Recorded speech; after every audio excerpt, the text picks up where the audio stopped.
Hey everyone, welcome to my YouTube channel. Here I share videos on the latest tech and helpful tips. If you enjoy this kind of content, make sure to subscribe.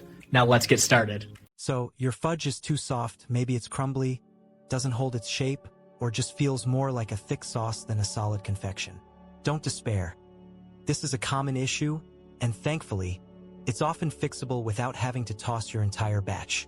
The primary culprit is usually undercooking, meaning the sugar syrup didn't reach a high enough temperature to form the correct crystalline structure, or it wasn't beaten sufficiently after cooking. Humidity can also play a role, absorbing moisture into your fudge, but the fix remains largely the same: remelting and recooking. To start, gather your soft fudge and cut it into smaller, manageable pieces. This will help it melt more evenly and quickly.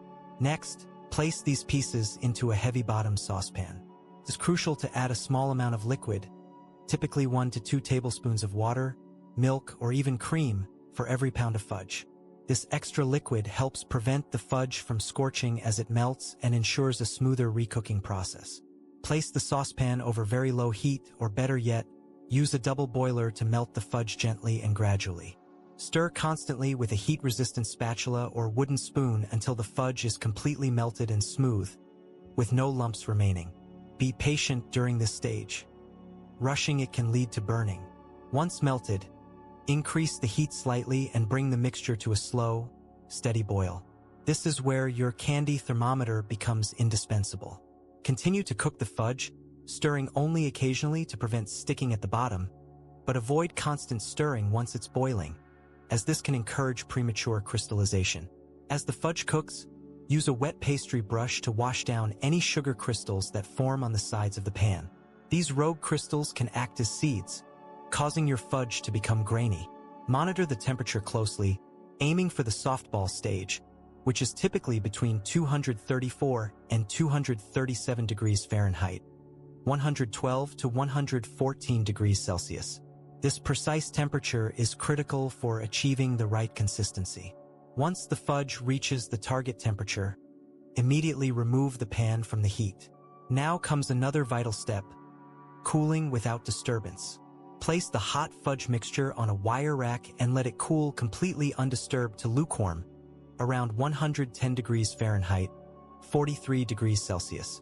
Do not stir it during this cooling period, as disturbing it while hot can lead to a coarse, grainy texture. Once it has cooled to the appropriate temperature, add any flavorings like vanilla extract, which should always be added at this stage to prevent them from evaporating during the cooking process. Finally, the beating stage. This is perhaps the most crucial step for developing that characteristic smooth, creamy fudge texture. Using a sturdy spoon, a stand mixer with a paddle attachment, or even a hand mixer, begin to beat the fudge vigorously.